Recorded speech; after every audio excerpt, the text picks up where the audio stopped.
How's it going, everybody? Bryan Alvarez and Dave Meltzer here, Wrestling Observer Radio. It is April 3rd, 2018. Figure4online.com/WrestlingObserver.com. The Raw Go Home Show is in the books. WrestleMania is coming. And everything's coming. Everything's happening this week. It's going to be the craziest week ever. Yeah. I mean, ever. I mean, like between everything, between all those shows. I mean, this is the strongest lineup of shows. I mean, the WrestleMania is a strong show. The Ring of Honor is the biggest show in their history. The NXT is a big show. So many of these super shows and everything, Progress and all this. I mean, it's just real big. The whole week is filled with big shows. The UFC shows. I mean, it is kind of intriguing. It is kind of an interesting main event. It's never ending. I mean, this week is like. It's almost like it's something that, like years ago, like some mad scientist like dreamed of like what to do to make it like impossible for anyone to keep up with what's going on, and they're actually doing it now. You know, like is WrestleMania now going to be like 24 hours or something? Dude, you're stressing me out here. Yeah, but no, seriously, it's like 7 hours, isn't it? Yeah, it's 5-hour main show and 2-hour pre-show. Yeah, 7 hours. Yeah, and they may go. And what if they go long? Well, I think it's a 7-hour window, so my guess is actually going to go probably about 6 hours and 40 minutes. I don't think it's actually going to go 7. Well, that's what it did last year. It could. 6 hours and 40 minutes. Yeah, I'm thinking 6 hours and 40 minutes is what it's going to end up being. But hey, I guess we'll find out Sunday. That's for sure. And right now, still, they have not announced Undertaker versus John Cena. They're pretending still like it's not going to happen. This is really intriguing. It's like they're so busy. Like this is very different. You know, I mean, the one thing is that the card is so stacked that they can do this. Yeah, the card really is stacked. And this is another match on a really stacked Mania, and it's their opportunity to do something that nobody's expecting and that really nobody's ever done before. Announcing the match at the show. Well, that's been done before, but the idea of building up a match on TV and then, you know, building it up for weeks and weeks and weeks, telling you it's not going to happen and then doing it is, I mean, I guess they want to create this big moment when Undertaker comes out, but deep down, like, doesn't everybody know that Undertaker? No. I know. No. But why would they be spending so much interview time on a match that's just not WWE? Well, I think, honest to God, I think they think that everybody knows it's going to happen. But I think they're wrong because I think there are still people who don't think it's going to happen. There are some, but I really think most people do think it's going to happen. But it is different. But I mean, you know, it's a couple of things. I mean, they sure are doing. I mean, they sure hit that Brock Lesnar's a heel and Roman Reigns is a babyface hard enough that Roman Reigns got cheered tonight. Yeah, he did get cheered tonight. Yeah, we'll see what happens in Mania. Yeah, and you know, just out there that, you know, I mean, they basically told the story that he's leaving for UFC. That is exactly what they said. Those were their words. If he loses, he's going to UFC. They did say that. Yeah, but there was that interview with Paul, if you remember, before Kurt Angle came out, where he talked about the Broctagon, yep. which is basically telling everyone he's negotiating with UFC, win or lose. They just said if he loses, you're never going to see him again, which I thought was real strong because if he loses and he does leave and go to UFC, which is kind of, I mean, it's storyline, but it's also a very distinct possibility that will happen. I mean, it's not like he's going to be in UFC forever. And it's not like he's not going to come back. Well, I can't imagine them putting him on SmackDown, but Paul's exact words were, "You will never see them on Raw again." Maybe they'll bring him back on SmackDown, but I don't know. That he doesn't. It would be different, but they don't like to spend that kind of money on SmackDown.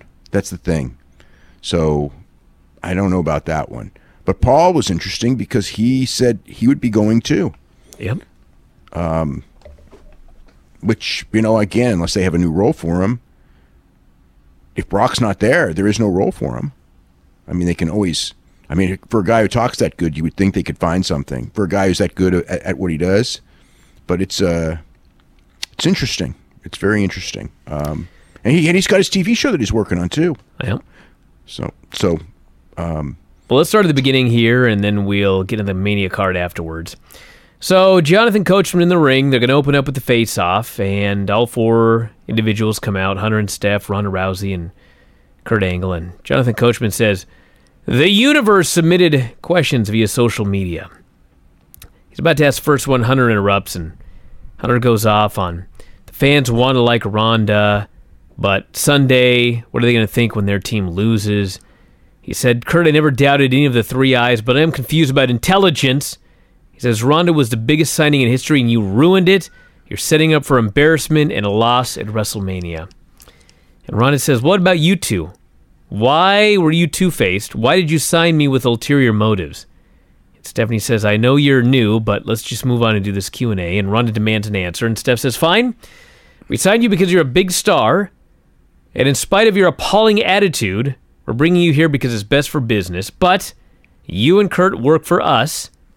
We ask the questions, and who the hell do you think you are? Kurt says, I'll answer this. She's Ronda frickin' Rousey, Olympic medalist, UFC champion. Sunday she's going to make you tap out. Stephen Hunter laugh. Says, all of that, Olympics, judo, it means nothing in WWE. Ronda has been dreaming of coming here her entire life, but to them, this is our entire life. And in this ring, we know the rules, and Ronda has no idea what she's going to get into. Coach says, let's get to this Q&A. He's got some pressing questions here from the universe. First question is, how important is it for them to win, and what will it mean for the future of WWE? Hell of a question. Stephanie says, we'll shut him down. Everyone in the locker room will respect authority. Next pressing question. Kurt, how does it feel to team with Ronda Rousey? He says she's the best in the world. She's going to prove it by making Steph tap out. And Coach's final question, any final thoughts? It's like, this is a hell of a Q&A. I wonder, I wonder how come Ronda didn't go after Coach. She should have. I know. I mean, look at all those people she goes after that, like, didn't even necessarily say anything. And Coach, man, I mean, he was like, she's a loser. She'll never be here. I mean, they could have just, should have just given him an armbar. Well, maybe by the coming. By the way, so, I mean, you know what the finish should be? Did you get this one from who I think you did? Who did I get it from? I don't know. What's the finish? I don't know. I have no idea what the finish is. I'm just saying that, like, I think the finish should be tapping out Triple H with the armbar. The finish someone suggested to me today was Hunter and Steph both get trapped into submission at the same time, and Hunter taps to save his wife from doing so. So Ronda doesn't get she gets the win, but she doesn't have the satisfaction of tapping out Stephanie. And then if you want to move on from there, you can actually do that singles match later. You could do that too. I like the idea of her tapping Triple H because that gets like Triple H on SportsCenter and everything like that. It gets Ronda over really, really big. Yeah, but the idea is to get Stephanie on SportsCenter. That's their whole idea. Yeah, but but it sets up Ronda and Stephanie still have a program because she never beat Stephanie. Stephanie's, and Stephanie does something to her, afterwards, kind of like she did here. I really like Stephanie putting her through the table. I thought that was a good touch because even though it's like just traditional wrestling buildup, I don't think people really expected something like that from Ronda so early. So I thought that was pretty good. The only thing is from day one of this angle, Hunter is a guy that's been taking all the bumps because they're trying to keep these two apart. And Stephanie put her through the table today. So just looking at it, I mean, to me, the finish is probably her tapping Ronda submits her with the armbar. Yeah, that probably is the likely finish. I think that's the finish everyone expects. That's why I would almost want to do the other one because, and it's good. I think that's good because it's great heat for Triple H because it's like he could. Then again, it's good for him in another way because he can use that. That can be his Kevin Nash moment where for the next 20 years he can say, "I put over a woman in the main event at WrestleMania. So who are you to complain about doing jobs?" Well, anyway, Steph says that she's going to hand Ronda her first loss at WrestleMania, and the world will find out that Ronda does not handle losses very well. Well, she didn't. She said we all know, which Yes. we all know. I mean, which was actually quite a good line. What did she say back? And Ronda says, well, are you right or left-handed? Yeah. And Steph says, I'm right-handed. And Ronda says, just wondering if she's still going to be able to sign my checks after I rip your arm off, which did get a big reaction. Mm-hmm. Coach says, all right, well, this is a good place to stop. Let's do our pre-match photo op. And unlike UFC or boxing, he says, we're going to do it our way, the classy way, which was a hilarious line. And, of course, Steph wants a handshake. Rousey is appalled, gets in her face. Angle pulls them apart. Hunter hits Angle with the mic from behind. Steph puts Ronda through a table with a back suplex. Cuts a promo on her as Ronda stares at her. So the key to the Stephanie putting her through the table was that Ronda was choking out Triple H. So she didn't have her eyes on Stephanie, so Stephanie just kind of got underneath her and dropped her through the table. And boy, did Ronda go up for that back suplex. She went 10 feet in the air, went through that table. It's a good bump. Yeah, it turned out okay. I mean, all things considered, this segment was effective. I think it worked. It's classic, simple pro wrestling mixed tag heel babyface booking, and it was very good. Yep, I thought it worked out well. The match feels like a big deal, so there you go. Hey, Bayley and Sonya Deville, not very good. This wasn't good, no. No, I cannot take Sonya Deville seriously when you've got Shayna running roughshod in NXT and Ronda Rousey here on Raw. Well, they like her, and you got to remember she hasn't been wrestling for that long, and for how long she's been wrestling, she's pretty good. But this wasn't one of her finer moments. They got lost. They got lost on one spot bad, and then most of the rest of the match was okay, but there were a few rough spots after. So Bayley makes his comeback. Absolution pulls Sonya outside. This led to nothing. They get back in the ring, and then Bayley just rolled her up for the pin. Well, they traded all kinds of cradles, and Bayley got the 3 count. So Absolution jumps Bayley. Sasha runs down to make the save. They clear the ring together. And then Sasha says, I saved you, raise my arm. And Bayley gets pissed off and clobbers her. They get in a brawl. And then Absolution jumps him and lays them both out. So seems Sasha's the heel here. That's what I got out of this. That didn't really, I saved you, raise my hand in victory. Yeah. That's a heel move. Yeah. She's been a super babyface at all the house shows, though. So who knows? They may not turn either of them. I don't know. But they should turn. I mean, whatever. They should turn one of them. I would. I mean, normally I would say turn Sasha, but I wouldn't say it now because, it's just Sasha's more over as a babyface than Bayley, at the shows, and there you go. Cole alerted us WrestleMania free for new subscribers. We had an Asuka video package. They must have said that between putting it on the crawl on the screen, the whole show, and 2 segments. It's like the whole theme of tonight was you can get WrestleMania for free, which. Next Monday, they're going to make that big announcement. I mean, it's going to be really interesting because the everything that's been built up is for that announcement on Monday to be 2 million subscribers, or and with the freebies, they may hit that. I think there's a good shot they will. But the thing is like it's like even if the paid number is up, because so many of the paid subscribers got it for like ridiculously low price, it's like. This number really is misleading. I mean, it won't be until... Yeah, that's been the whole point since day one is misleading numbers. Yeah. I mean, the whole point is like getting a big stock bump off of the Monday number. But the real number... I mean, there will be... because the quarter ends on March 31st. So that would be like the end of April or first week of May when they do the next conference. So it's only a couple weeks away. When they do that, we'll at least be able to look at the revenue from the network and see, how many people. We'll be able to get a good gauge of how many people got the real cheap thing and how effective it really was.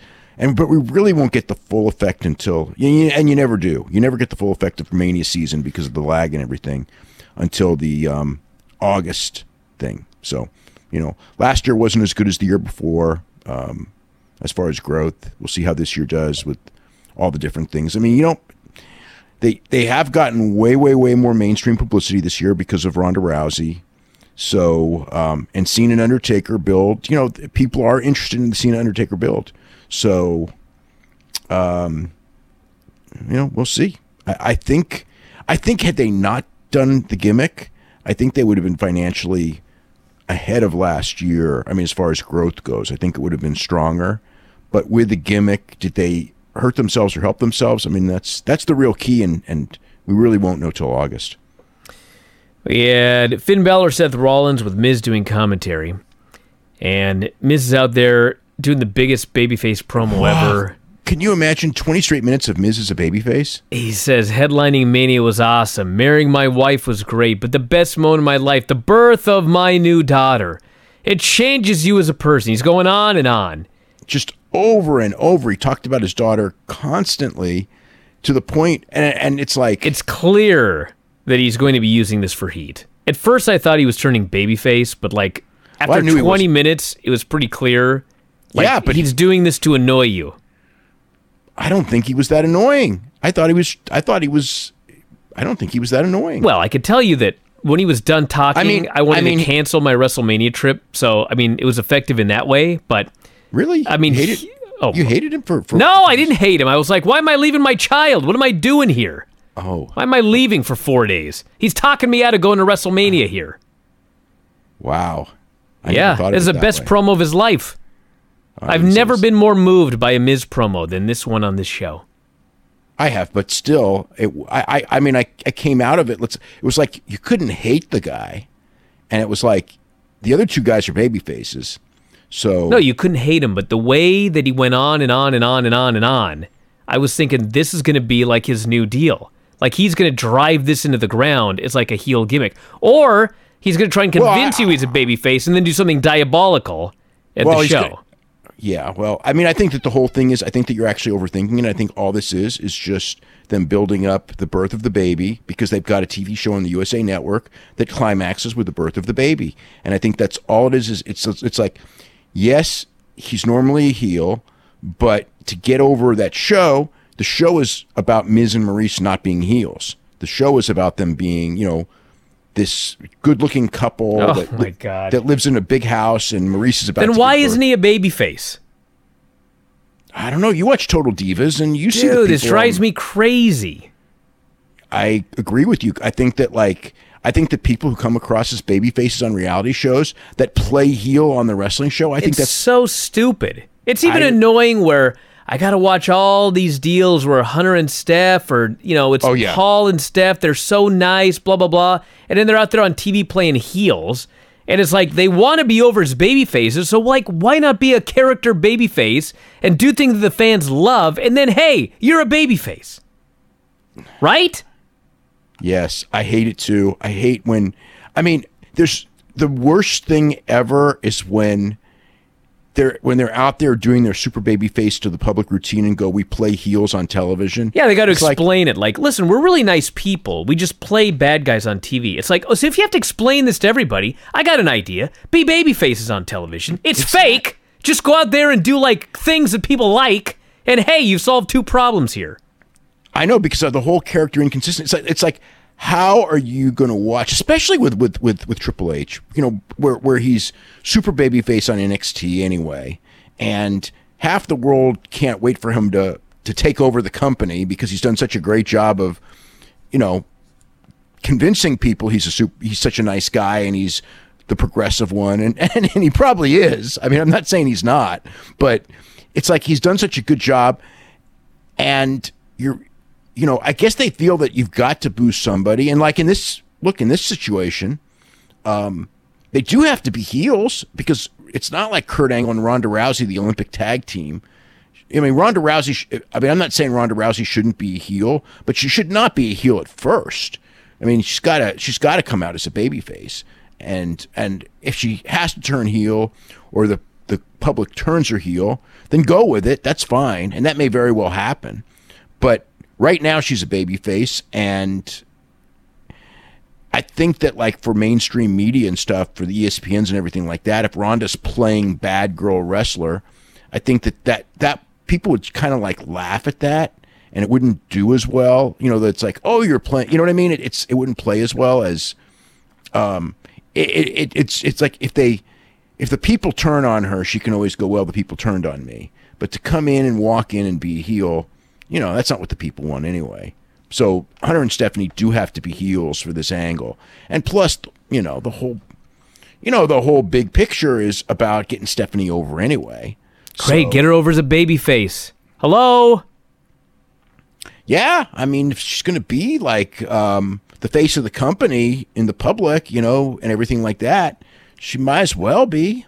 But then she's going to be a Superman babyface. I don't know. Anyway, they have this match, and the match was great. The match was great, but for like half of it, I mean, the announcers are paying zero attention to it. It's all about The Miz. Well, it's because it's all about The Miz and this I know, baby. But my point is it felt unimportant for the first half of the match. Crowd does not hear the commentary, so they're going nuts for this. They have this great match.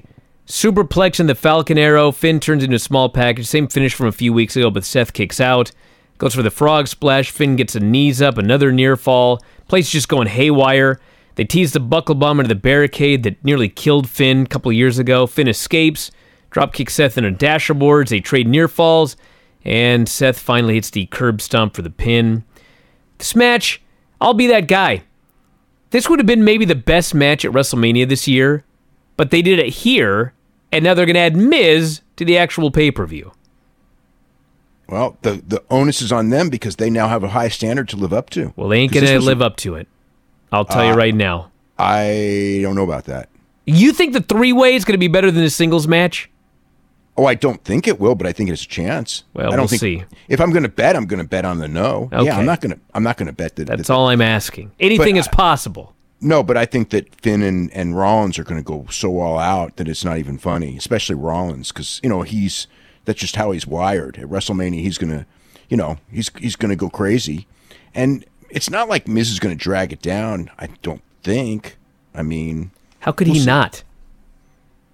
Because he'll probably stay out of the ring, and So he's going to not be in the match. That's not happening. He's going to be in the match.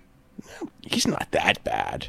I mean, he doesn't have to be bad, but if he's at below the level of these two, then mathematically he drags the match down. He probably will be below the... Yeah, but they're going to be working harder than they did here. So I think they're going to have a great match. I think there's going to be a lot of great matches at WrestleMania. There's going to be a lot of great matches that whole weekend. On paper, this card's awesome. On paper, the card's awesome, and it probably won't even be one of the best cards of the weekend. I don't think it's going to be better than NXT. I don't think it's going to be better than a lot of the indie shows. But, yeah, I think it'll be pretty damn good. Yeah, Paul's on the phone talking about the Broctagon to somebody. Kurt Angle shows up. He says, listen, most important part of WrestleMania is my main event stays intact. Heyman says, we're going to do it your way tonight. Get out of the ring, say our piece, save the violence for the ring at WrestleMania. And Kurt says, listen, just don't have Brock say anything that will incite Roman to hurt him before WrestleMania. Heyman howls with laughter. And Angle says, just please don't add any fuel to the fire. Bar comes out, cut a promo. They don't care who Braun Strowman's partner is. Says it doesn't matter to them because it's going to be a tag match. Sooner or later, Braun's going to have to tag his partner. Him and Braun better be on the same page. But there's no way they'll be on the same page like the Bar is. So Braun comes out. He says, if you're trying to say I don't play well with others, you're right. But management says I have to have a partner. I've got one. And if you guys will give that guy a match with Money tonight, I'll bring him out. Fans chant yes. Sheamus says, you got it. Braun says, I'll go get him, but I want you to know he's a lot like me. So he goes backstage. His music hits again. He comes out in glasses and a shirt. He says his brother's Braun and he is Brains. He's going to go out there and knock them out of their heads. Does that mean Abyss is going to be his partner? No, his partner's Brains. No, but there can't be two of them. They can't be there at the same time. That's true. He's got in the ring, took the glasses off, took the shirt off. They double-teamed him. He cleared the ring. That was it. Sunday's got to have a real partner, they stated. Otherwise, he doesn't get a shot at the tag titles. Yeah. So, I wonder who it's going to be. Well, Big Show just resigned. Big Show resigned. Big Show's, definitely got a chance. Yeah, I could. When I heard Big Show resigned, I kind of thought that and he's ready. He seems like a good candidate for that spot right now, but we'll see. I don't know who it is. We had Matt Hardy doing a promo, Goldust doing a promo. They both want to win. It could be Bray. I guess, yeah. Because remember, they were former partners. Bray's coming back as like a new character. Oh, God, not ready for this yet. Yeah, hopefully I'm wrong on that one. I don't want that's. But I was thinking about that. It's like because the whole thing of Bray's off TV and Bray's at all the shows and Bray's not been mentioned for WrestleMania, and I don't think that they would just throw him in the Battle Royal with a new character. So it could be him. They had the Goldust Matt Hardy match, short match, not a lot of heat. Matt deleted him, twist of fate. That was it. We had Alexa and Mickey selfie video.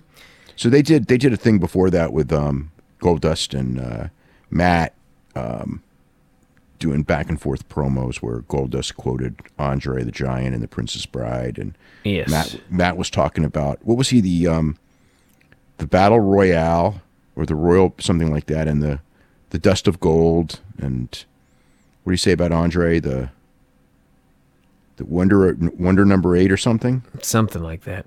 Yeah. So Alexa and Mickey do this video. They joked. They called her fat. Although they didn't say fat. They said blubber. No, they said blubber, though. That is fat. I was surprised they went as far as they did. They're it's... But whatever. Yeah. Cena came out for his weekly Undertaker guilt trip. Says, right at time, no Undertaker. Some people are sad, but he's not. He did everything he could to have this guy do a match. He's going to go to WrestleMania as a fan, have a great time. Says the fans keep asking what his match is going to be. Is he going to fan Axxess and watch like Pete Dunne and everybody? He might. Yeah. He says he's not in a match. He says Cole asked him, and he said, listen, Cole. Oh, yeah, why didn't you send him to the Battle Royal? Yeah. It's like I haven't won enough matches and I'd be stealing the spot. Yes, in a Battle Royal. He goes, I lost to Roman Reigns. I lost at Survivor Series, lost at Royal Rumble, lost at Elimination Chamber, lost at Fastlane. If I enter one of these matches, I will be taking a spot from a wrestler who busted their ass to earn it. I'm like, I bet you anything Kurt Hawkins in that damn Battle Royal, so you're just killing this thing right here. Yeah, I know. It's so ridiculous. Says maybe WrestleMania is a perfect time for a change. He puts over the guys, the girls, going on forever. And ask the fans to summon the Undertaker. They cheer. He says, you're not cheering loud enough. They cheer again. He says, come on, let's really cheer this time. They cheer. No Undertaker. And then he says, you left your head in the ring last year. You left your balls at home. You know what's interesting is they panned to the crowd when the crowd was at its noisiest. And the interesting thing, I'm not sure that that's a good idea, because I saw the same thing at New Japan, oh God, on one of the shows. I think it was a Corkin show a couple of days ago. And there was this it was a really loud pop, and they panned to the crowd. And you see that very few people in the crowd are actually doing anything. Most are just kind of watching. And on this one, it's like they're in the crowd. And I mean, it's like maybe 5% of the people are cheering when they're trying to show, everyone cheering. And everyone else is just sitting there. So it's like, really, most of the people just weren't cheering. I mean, it's not bad, but I wouldn't show it, because if you don't show it, it sounds like the whole crowd's going crazy. That was worse when he was talking about the women, and he's doing this important speech about how gender doesn't matter, and they cut to the crowd, and some dude's just on his phone not paying any attention. I was like, that's the best crowd shot you could get during that moment?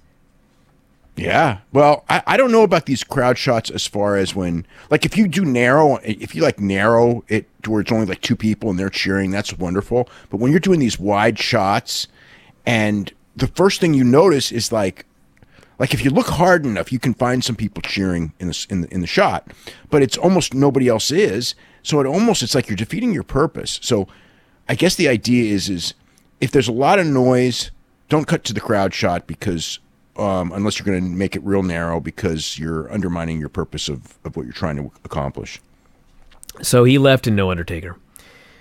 Roman's in the locker room. Kurt shows up, begs him not to do anything, and Roman says, listen, if this idiot says one stupid thing, I'm heading down to the ring and taking him out. Lights out for his performance, vowed the performance of his lifetime at Mania, proceeded to not have the performance of a lifetime here with Heath Slater, a nothing match, neckbreaker finish, that's it. Braun runs into Kurt Hawkins. Kurt wants to be his partner. Braun actually says, What's your win-loss record? Well, he's the one guy that actually people might know that one. Yep, Kurt says not good. That's where you come in. This could be my big break. And Braun tosses him through a wall and says, that's your big break. We had a Nia interview with Renee. Babyface promo, saying this is bringing me back to when I was a kid growing up different.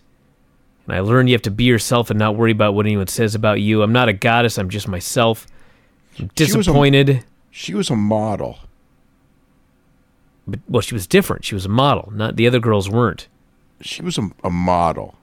I mean, they want you to believe that she was, like, not a model. But she was a model. And a basketball star, too. So Alexa called her a loser. Couldn't face the truth. Those comments took a toll on her. She looked in the mirror, told herself she's Nia Jax. She doesn't take that shit, which they bleeped. Says, yes, I'm big, but this is how God and my mother made me. I'm not going to feel sorry about who I am. Alexa represents everyone who has kept me down, told me I shouldn't be here. Alexa, WrestleMania, I'm going to squash you like a bug. Yep. That's nice. Alexa and Mickey versus Dana and Asuka. So, Coach in this match is baffled. He says, if Asuka loses this match, is her streak over? Well, they've been that whole mixed match challenge every week. It's been about the streak is on the line. The streak is on the line. It's like, and Cole says yes. If she loses, the streak is over. And Coach, being perceptive, couldn't understand why that would be, especially since she's lost tag matches before and her streak's not over. Well, it was another company, long time ago. It was a long time ago. It's true. This match goes on forever. 3 separate chin locks, commercial break. Asuka gets the hot tag, and finally puts Mickey in the Asuka lock for the submission. Then Alexa and Mickey jump Asuka, hit Dana with a double DDT. Nia runs down to make the save. Alexa got away, but Nia crushes Mickey, gives her the Samoan drop.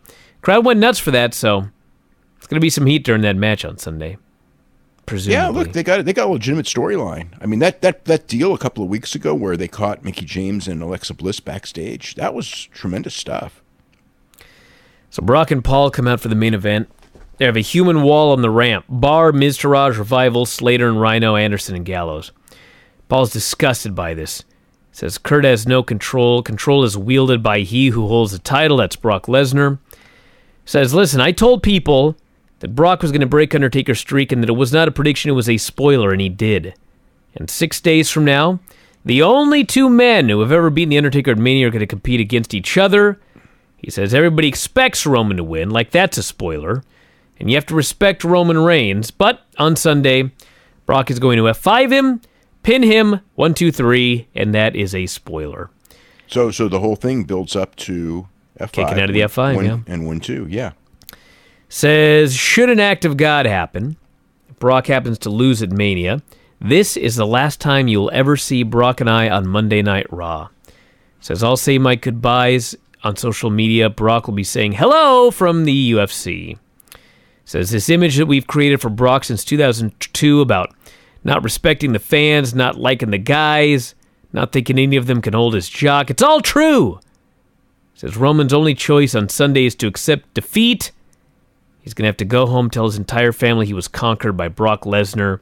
Roman Reigns, you're just Brock Lesnar's bitch. This is a hell of a promo. Mm-hmm. Roman comes out, Wall blocks him. Roman says, are you full-time talents going to stand out here and protect this part-time bastard? They whispered among themselves. They let him pass. He gets in the ring. Brock bails, but grabs a chair.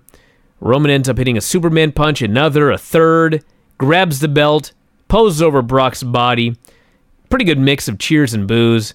And then Brock jumps up, gives him the F5 onto the belt. Roman sells like he's badly injured. The whole point of all of this is Roman hit the guy with multiple Superman punches. I think it was like 5 of them.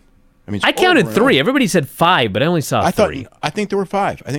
Anyway, the point is, I actually wrote it down as 5, so yeah. However many it was, he lays him out with all of these, and still, he could not keep him down. Brock jumped up. 1 F5. That was the end of Roman Reigns. That's the story of the WrestleMania main event. And it looks like it will be the main event. So we'll see what happens. Yeah. They changed that before Sunday. So here's your Mania card. So we got 3 So the two battle royals and the cruiserweight match are going to be the three pre-show matches, unless they change their mind, which they did last year, I think, and they've done a lot of years. So that can flip in the middle of the week, but that's the plan as of right now. Andre the Giant, women's battle royals, Cedric Alexander, Mustafa Ali, all the pre-show, main show. So Cedric and Ali really have a chance to have a fantastic match. But if you remember last year, they're probably going to be in the exact same spot that Austin Aries and Neville were in, who also had a chance to have a really fantastic match. And they had probably technically the best match on that show. But when you're talking about people filing into that stadium at 2:30, well, it was 4:30 there, at 4:30 local time, it's not conducive to have. It's really tough on the guys in that spot. And Battle Royal, I think the Battle Royals will be okay. I mean, but still, it's this, because people are. I don't know how isn't that stadium really hard to get into? Oh my God, it was a nightmare. I thought I was going to die. It wasn't so much getting into it. It was that there were so many people there, and there were like these, how would you describe them? Like, you had to funnel from one area to another, and so everybody had to like squeeze like sardines, and people were getting upset and starting to get agitated, and it sucked. That building sucks to get through. Yeah, people have to get in to watch those undercard matches. Yeah. All right, the rest of the show. Lesnar, Roman Reigns, Universal title. So I think everyone knows, where that's been headed for a year. I can't imagine. I mean, look, Vince can always change his mind. God only knows, but I can't imagine after all these years. I think this one's, the whole year has been built up for Roman Reigns to kick out of that freaking F5, because nobody else. They wouldn't let Strowman. They wouldn't let Joe.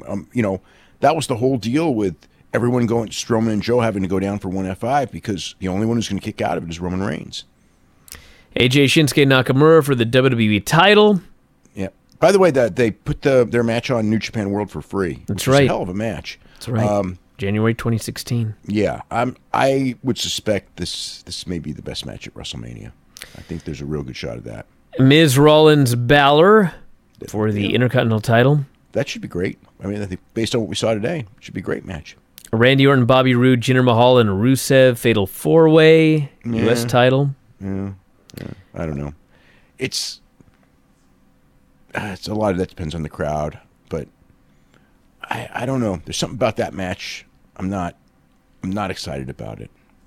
Alexa Nia for the women's title.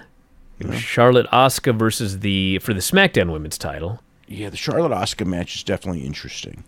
And you got to remember Carmella is, that the Carmella factor also. It wouldn't surprise me. I wonder if they'll do something like Asuka wins and then Carmella cashes in, and that way, doing something like that, and then Asuka goes back to Raw. I don't know. There's Carmella ending Asuka's streak. I know. Isn't that kind of like what they would do? Something like really hideous to get heat, with the idea it's going to get super heat on Carmella. How about you do a draft and Carmella goes to Raw and steals the title from Nia? I suppose you could do that too. I just can't imagine. I cannot imagine Carmella ending Asuka's streak. Well, they played the streak up really big, but to me, if Charlotte's not going to beat her, then the only person that should end her streak is Ronda. Yes. Because you might as well have. So let's not have Carmella do it. I wouldn't have Carmella do it. I'm just saying that they may do that. I'm not saying I would never do that. Cesaro and Sheamus versus Braun and a partner, Raw Tag Team titles. We have the Usos, New Day, Bludgeon Brothers, 3-Way for the SmackDown Tag Team titles. That match actually should be real great. And again, I think if there is a stipulation, it's going to have to be announced tomorrow. Angle and Rousey versus Hunter and Steph. And then Daniel Bryan, Shane McMahon versus Owens and Zayn. If Owens and Zayn win, they are rehired to SmackDown. That match should be great. It doesn't matter because we have a superstar shakeup coming. They can always just go to Raw. Yeah. What's going on with Axxess? Oh, they announced a million different matches. They're doing 4 tournaments for championship shots. They're doing it's so weird. It's like they've got a UK tournament with guys from North America, and they've got a North American tournament with guys from the UK. But they're doing a UK championship tournament. Winner faces Pete Dunne on Sunday morning. A North American championship tournament. The winner faces whoever wins that ladder match on Saturday night. Will be defending it first thing the next morning. So no time to celebrate. You win the ladder match, and the first thing you're going to do is defend against a tournament winner the next day. A tag team tournament for a shot at the NXT Tag Team Championship. These are all 8-man tournaments or 8-team tournaments, and then a women's tournament with the winner to face the winner of the Ember Moon Shayna Baszler match. Plus, Keith Lee and Walter are going to be wrestling. Keith Lee is going to wrestle Cassius Ohno for the WWN Championship. There will be a second WWN Championship match later. There's going to be guys from Progress that are there. Zach Gibson's going to be in one of the tournaments, making his debut. So, a lot of good names, a lot of interesting stuff. I mean, I guess I'll go through the names in the tournament. Hold on.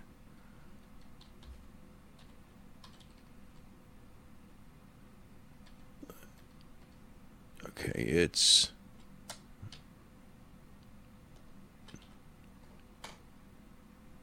So, okay, so the UK tournament, this is the UK, will have Leo Rush, who's not exactly from the UK, Buddy Murphy, who is from Australia, which is at least part of the Commonwealth, but I don't know that the UK counts. Dan Matha, who's like some football player, bodybuilder dude from the United States. Drew Gulak, who's from Philadelphia. Lindsay Dorado, who's from Florida, Puerto Rico, or Mexico, depending on the week. Raul Mendoza, who's from Mexico, Mexico was a Spanish colony, not a UK colony.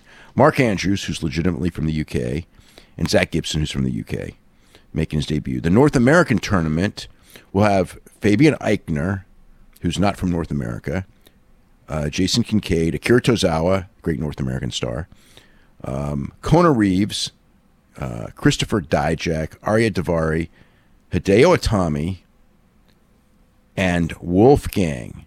Why is Wolfgang not in the UK tournament? I don't know.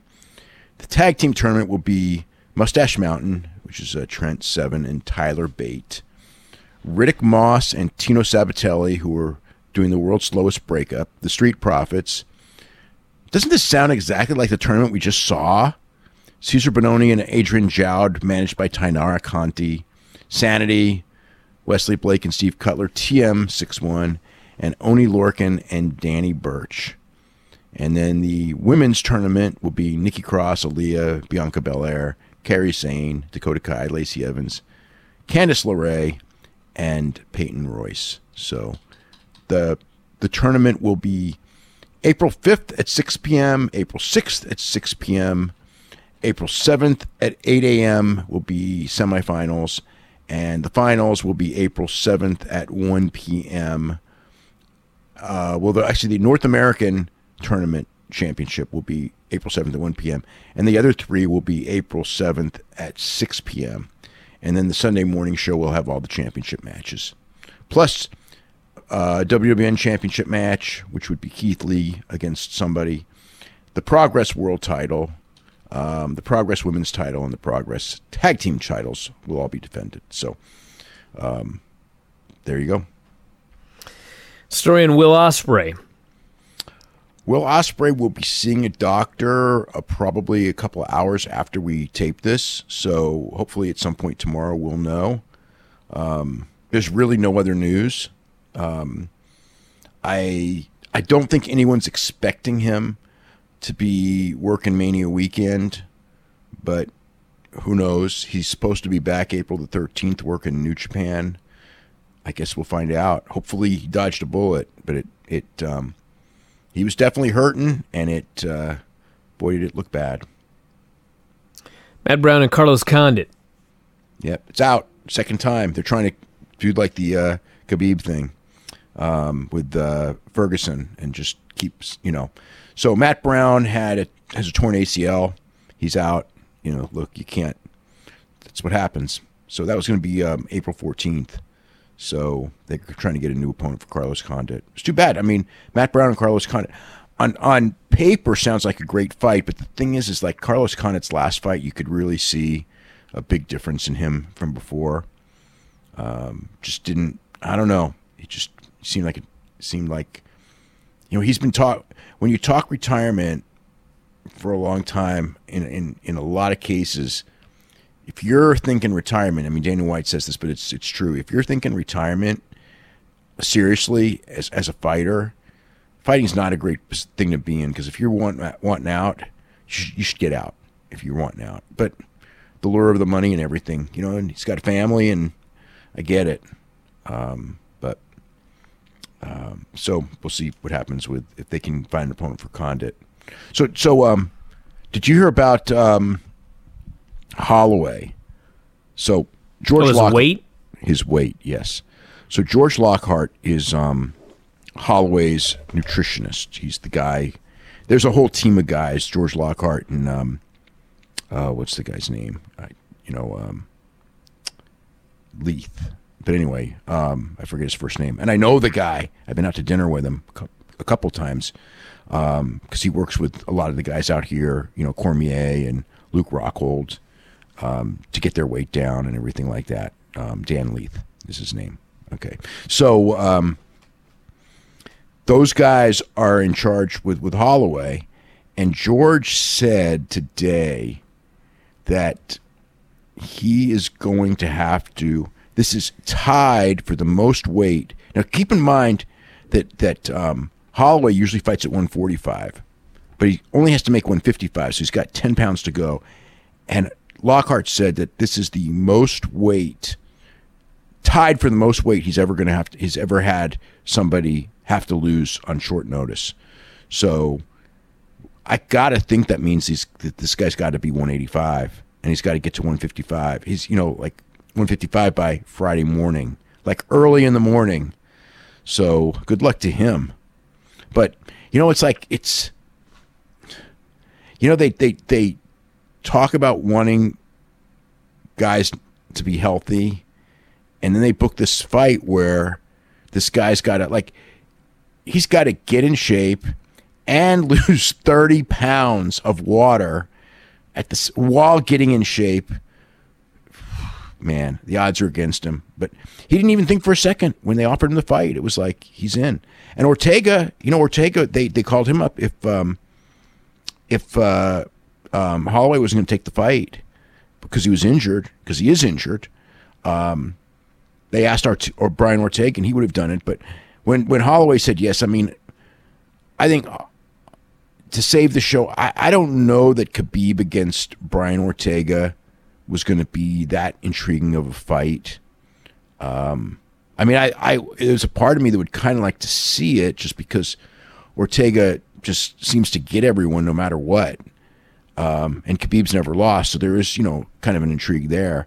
But Holloway is, Holloway is one of the best fighters on the roster. But and it makes some people are wondering about it making sense for him, but it's like if you really look at the risk reward, it's like there is a risk, but the worst thing that can happen, other than just getting injured, which is never good, but as long as he doesn't get injured in the fight, even if he loses, he's still the featherweight champion, and he's going to be on a big pay-per-view. I think that this will be, whatever it is, I think this will be the most people that ever bought Max Holloway pay-per-view. So it increases his drawing power and everything like that, even if he loses. And if he wins, it's like the world, it's like he's going to be a superstar. And he's got superstar qualities already, but that will really make it if he can beat Khabib in this one and be double champion and the whole bit. So, but yeah, got to lose whatever it is. They wouldn't say the weight, they wouldn't say the number, but evidently it's a hell of a lot of weight in just a couple days. It's insane. As I said, it's like they talk so much about health and everything like that, and they don't want people cutting hard, and then they got this right here. And you got a guy who we all know he's like way, he's way heavy right now, or at least was way heavy this morning. And this Sakuraba promotion. Okay, so this is kind of taken from pro wrestling, the old survival stuff that they used to do in All Japan and New Japan years ago. Sakuraba and Josh Barnett are putting together this promotion, and it's submission wrestling, but they're trying to make it not boring. Because submission wrestling, I mean, if you've ever seen it, it's not a good spectator sport. But they book Sumo Hall for a week from Wednesday, and it's 4 teams. So they're going to have 2 teams against each other, 2 teams against each other, and then the winning 2 teams are going to go against each other. They're 5-man teams. There's a certain weight that you can't go over.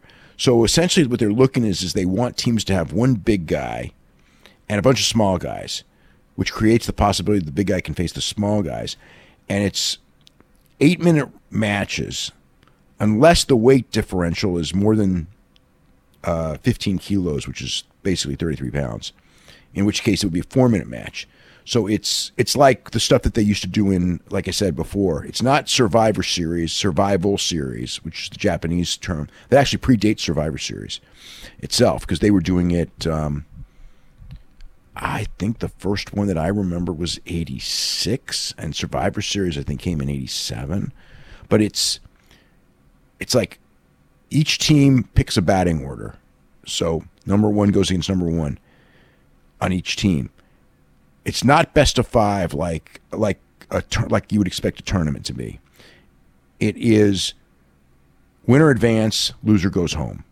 And the winner immediately will then face a fresh guy at number 2. So there's a lot of intrigue because, you go in there and you win a couple of matches, but you're going against a fresh guy. If nobody gets a submission, you're both out. So the idea of playing defensively for points is out the window, because you're going for points and you're gone. And, you take the other guy with you, but, it's like, and also closed guard is banned and heel hooks are banned. So it's all for the submission, and they got a lot of cool submission guys in there. And Sakuraba's going to be in there on a team which will also include Josh Barnett as well as Hideo Tokoro. And then there's going to be couple of other teams. There's going to be 2 submission teams, Sakuraba team and another team. And then there's going to be a Sambo team, which is all Lithuanian Sambo guys.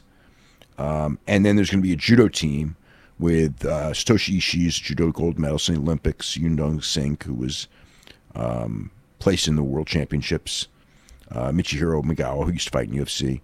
So they're doing that, and it's, basically Sakuraba and Barnett came up with the concept. It's going to be on Fight Pass in the middle of the night, normal Japanese time. So, but they want this submission grappling to be entertaining, with the idea that the shorter time limit and the fact that you either submit the guy or you lose and you're out will encourage a more wide open offensive game. So I don't know, Brian, you've done stuff like that. What's your thoughts? I'm up for anything that takes the point system out of it. Well, there's no point. There's nothing more boring. I'm intrigued by the fact that you can't have a closed guard. Yeah. I mean, I guess. So what is that? How will that impact everything? It just speeds it up because you spend less time trying to fight your way out of a guy's closed guard. What's interesting is and I don't like heel hooks, so I like that as well. Well, the reason they don't want heel hooks is because they don't want to get hurt. It's too dangerous. Hurt, yeah, especially in a tournament format, because you got to come back. Because the 2 winners, so you have a batting order. The other thing that's kind of intriguing about it is that the winning teams. Okay, you have 1, 2, 3, 4, and 5. When you go to the finals, you don't pick a new batting order. The batting order is reversed, so your number 5 guy becomes your number 1 guy. So it's like Sakuraba goes, there's a lot of strategy in your order, because every team is supposed to have like one big guy. Like Sakuraba's team will have Josh Barnett as their big guy. So do you put the big guy in first and hope he submits a bunch of guys? Or do you save him for last and hope he submits a bunch of guys at the end when he's fresh? Because if like Josh Barnett starts, he may submit guys pretty quick, but what if he gets tired? I mean, what if? You don't know. I mean, because again, you keep going against a fresh guy, it creates interesting scenarios. Now, there's one thing. Billy Robinson had this idea, and I'm kind of surprised because Barnett is such a big Billy Robinson follower, and Sakuraba is as well. Because I remember Billy Robinson talking about wanting to create a sport, and where it's submissions, but there's also pins. So if you pin a guy for 3 seconds, you can beat him by pin, which of course means again that you eliminate the guard, because with the guard your shoulders are on the ground, and you don't want that. So he thought that like by putting pins in, you're keeping away the guard and you're making a more exciting offensive battle. But I mean, when you have pins, the one thing about that is it's a lot easier for a wrestler to pin a non-wrestler than to get a submission if you have even a little bit of submission defense.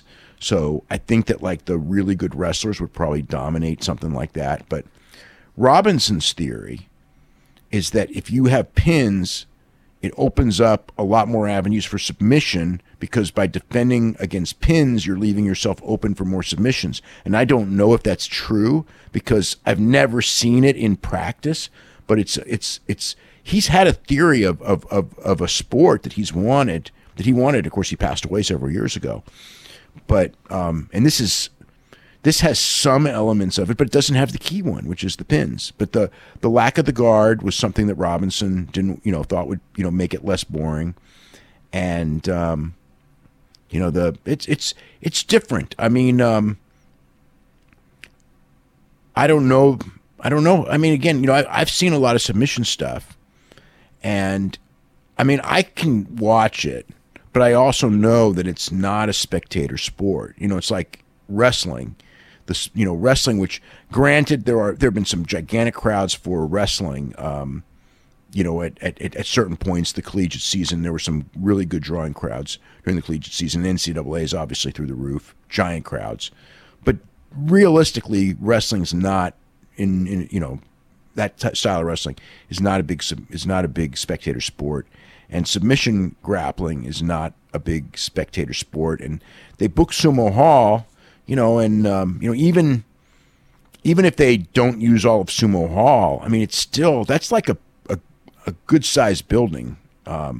It's 10,000 seats. I think they're setting it up for 7. Still, it's like if you only get 1,000 people, and it won't be that good. So I'm wondering how the draw is going, and I haven't heard, but it's something new. I wonder how. But I mean, the whole key thing, because of where Sakuraba comes from and his mindset and everything like that, is that he created this with the mentality of making it entertaining to the public. I mean, that's the whole key to this. So I'm really interested if you can find a way to make grappling, entertaining enough to sell enough tickets. I mean, like and they may get some tickets sold the first time just because you've got Sakuraba's name and some other names. And it's a first time and everything like that. But yeah, it's going to be interesting to see if this is a viable entertainment option. All right, let's jump into the mailbag here. Mailbag at WrestlingObserver.com. Have you checked out the All Japan streaming service yet? Do you think there's any chance they might be able to get the archives someday? Well, the really good archives are owned by NTV, so it doesn't look like that's going to happen. I do have the streaming service. I watched the Joe Doring Keno Miyahara match from whatever it was, a week or two ago. That show was like in like this big hangar with this noise didn't travel well, so atmosphere wise, whatever.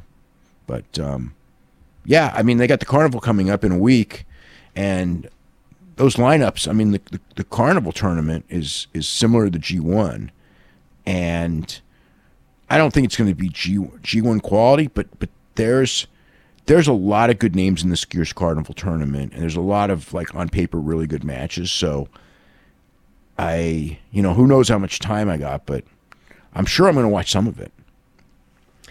This person here says, do you think Daniel Bryan is going to re-sign with WWE in September with his injury history and WWE strict protocol, with one concussion perhaps leading to him never getting cleared again? Would you sign a multi-year deal that can tie him up, or do you think we'll see him return on a 1 or 2 year deal? That's a really interesting question. Because, he was trapped for years. I expect him to sign again. I don't know. I just think he's worked so hard to get cleared. Like if he didn't really want to be in WWE bad, he could have just let his contract go out, and then, nobody could tell him to do anything. He could do whatever he wants, work as much as he wants. A guy like him on the indie scene, it's like he wouldn't even have to lose if he didn't want to lose. But, I'm sure he, would want to lose to the right people. So I expect him to stay. But you're right about the one thing is that if he gets a concussion in quickly, it's going to be bad. I don't know what WWE is going to do. So, because again, he's an experiment. But you know what? If he gets it's like anyone can get a concussion at any time. That's the thing. But if he gets one quick, they'll say he's susceptible to them. And when you have a lot of them, you are more susceptible to them. That's fact. Well, he's said that if this is something that is detrimental to his health, he'll get out. And so if he gets another concussion, what's the point of signing a 1-year deal under the assumption that, hey, I may get hurt and then I'm going to want to go wrestle outside of WWE? If he's... Well, it depends. One concussion may not... guys get concussions. If he gets a concussion and he feels good afterwards, and recovers from it, it's one thing. If he gets a concussion and he's plagued by headaches for weeks, I would think that he would, on his own, go, you know what? I don't need to be wrestling. Because he doesn't have to wrestle. And there's other jobs that he can do. But he wants to wrestle really, really bad. And he's convinced himself. And, and look, he got cleared by real doctors. Real major league, top-of-the-line doctors cleared him. So the benefit of the doubt at this point has to go with the idea that I'm not saying he's 100%, but he's okay enough to do this. But, the microscope's going to be on him. If he takes anything that happens bad, it's like, it's one of those things. It's like the whole thing. Like if I don't know, if Roman Reigns gets a concussion, or Seth Rollins gets a concussion, it's fine, whatever. They'll be out for however long it is before they can get, pass their impact test and get back in. If Daniel Bryan gets a concussion, they may bench him again and may say, hey, and you're never, who's to say? So he's got it tough because, a freak accident that may not even be something that necessarily is any worse than anyone else would have. It will be viewed a lot worse on him. Spurs says, if New Japan were to run shows on the East Coast in places like New York, Philadelphia, or even in Chicago and started drawing numbers close to what WWE does for their house shows, do you think WWE would attempt to muscle them out of the marketplace, or would they not care? I think because of Vince's not really being aware of a lot of this, that he wouldn't care unless they were very, very successful, in which case then he would really try to pull strings. But right now I don't expect anything right now. But again, it's Vince. It's you never know how he's going to take something like this. Burr says, what do you think about the current Australian scene at the moment? Seems like it's gotten much more coverage in the Observer over the last few months. Your thoughts? I haven't seen a ton of it, but I've seen Will Ospreay matches from Australia that are great. And I've seen some of the New Japan matches. The crowd was great at the New Japan matches that I saw. But, as far as the wrestlers go, I haven't seen most of them. I've seen some of them. The ones I've seen are good. It reminds me of UK several years ago in a lot of ways. And that's not a bad thing. That's a good thing. This person here says, it seems like we hear a lot about Vince, Pat, and Bruce Pritchard, but can you ask Dave to clarify the role of J.J. Dillon in the late 80s and early 90s? I know Dave felt J.J. betrayed his trust in 1991. Have they ever had a chance to talk and move past things? JJ and I mean, we get along really, really well and have for years and years and years. As far as, JJ was he was the head of talent relations, so that's the job that Triple H has now. JJ had it, then Jim Ross had it, then John Laurinaitis, and then Paul Levesque. So, I don't know. What was it? That was, he was Inner Circle. He was, head of talent relations is a major job. Patterson, I think, had it before JJ. Are babyfaces going around slapping hands with the fans on the ban list in WWE? I don't recall anyone doing it for a while. Ronda does it, right? I know people do it definitely at house shows. Yeah, I think Ronda's done it too. Ronda's been doing it. Yeah, you're not supposed to do it on TV because, it takes too much time getting in the ring. But, yeah, they do it at house shows all the time. They do it in NXT all the time. It's not banned, but I'm sure at TV, other than Ronda, because they want everyone to know that Ronda's, cool. Because they want her as a babyface right now, so they give her, and again, they got a lot of money invested in her, so they got to use more tricks for her because she's not that experienced.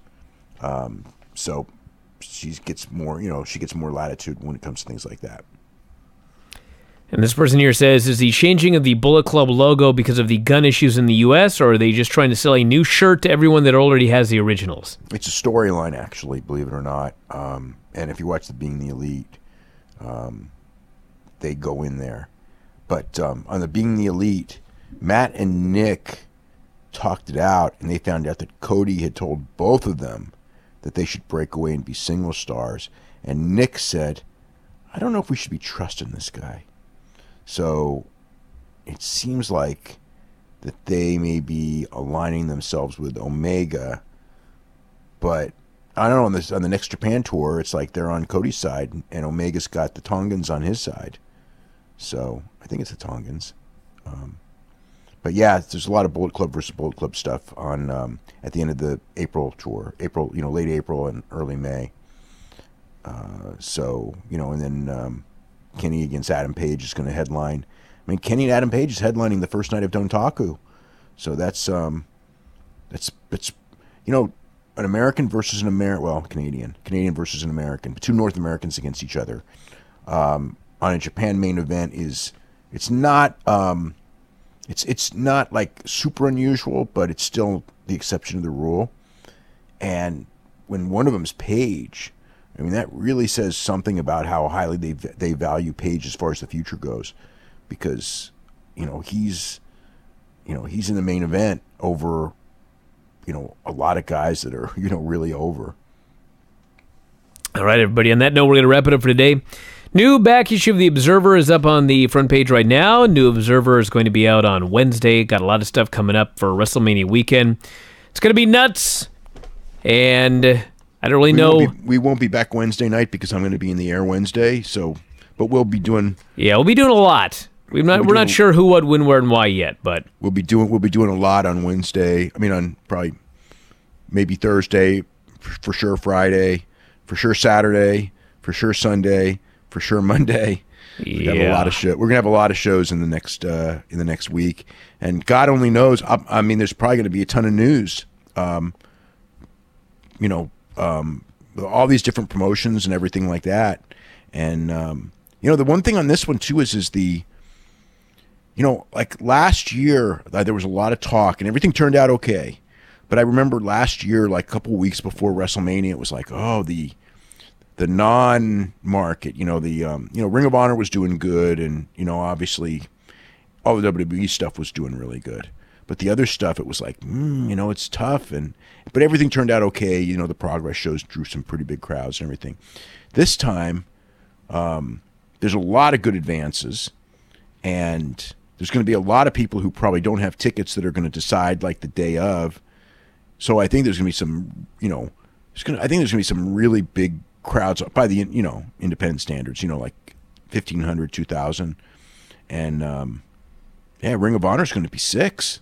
Unless if they open up more, if they open up more of that building, they could get even more than 6. Because, I mean, you got to figure. I'm trying to think. Like, I think that they did like a really big walk-up last year. I think like 500 tickets, and they don't have hardly any seats left now. So, they've sold, I think it's like 5,600, 5,700 tickets already. Which is, it's not like WWE numbers, but it's a lot. It's a lot for Ring of Honor. We'll be covering all that, everybody, so check it out. And WrestlingObserver.com, place to go. That's it. We'll talk to you again after a while.